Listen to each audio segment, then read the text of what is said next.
Honestly, it kind of sounds cliche, but it comes down to the people. Like the four of us, the four partners that work here, we work here, we basically live here. So it's not like a place where everybody keeps to themselves, it's more of a place where it's one big, giant community, I guess.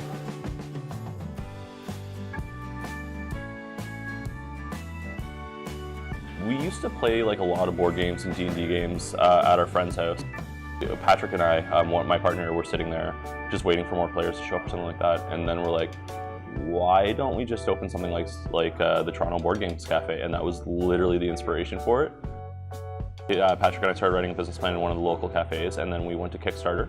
Kickstarter was super successful, and we found an investor in this government program called Futurepreneur that helps young entrepreneurs under a certain age start businesses.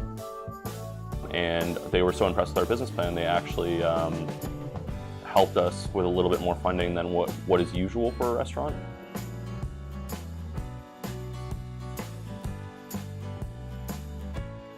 We have some odd paraphernalia throughout the cafe. We have swords, skulls, and helmets and stuff that we've kind of just collected. We have recently acquired an Ernie doll. I don't know where that came from. These are actually secretly sound baffling because we had a lot of problems with sound bouncing off the drywall. So they're insulated, so they absorb sound, so it's not as loud back here as it used to be. We have some artwork by Board Games as Art in our hallway, who is an Instagram persona, I guess, a lot of followers. He takes photos of board games. He does them his own style, and I found him online, didn't know he was from Oshawa, happened to find out he was from Oshawa when we become friends, and I said, hey, do you want to hang up your art in the cafe? And the next day he was over with, you know, some framed art and stuff.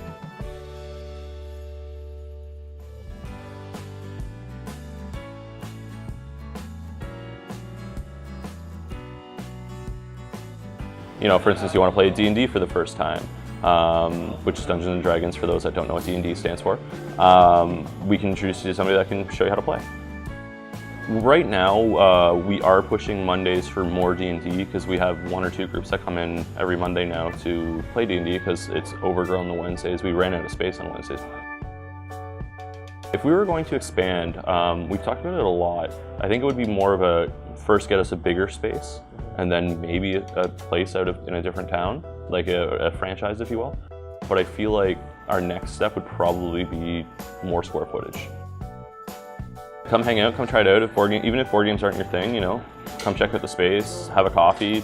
We'll be glad to show you a game. Don't be shy to come in if you even, you know, Monopoly's the only game you've ever played. We have a lot of people like that, so yeah, come check it out.